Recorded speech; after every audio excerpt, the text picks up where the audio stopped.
Do you want to add a watermark to your video using Capcut on PC? It's quick and easy, and I'll guide you through the process step by step.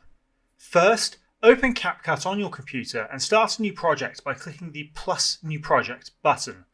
Import the video you want to edit by dragging it into the media library or clicking import. Next, decide whether you want your watermark to be a text or an image.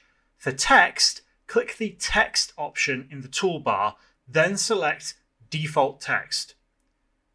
A text box will appear on your video preview.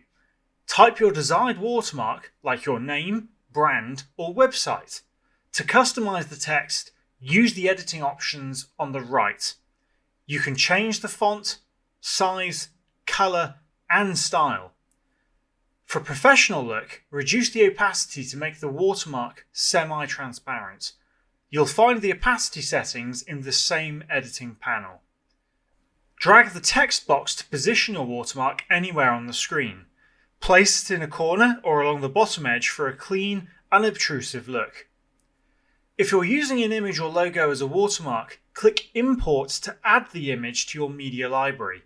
Drag the image to the timeline, then resize and position it on the video preview. Again, you can adjust opacity for a subtle effect. Finally, ensure the watermark stays visible throughout the video. Drag the ends of the text or image layer on the timeline to match the length of your original video. And there you have it. Your watermark is now part of your video in Capcut. I hope this tutorial made it easy for you.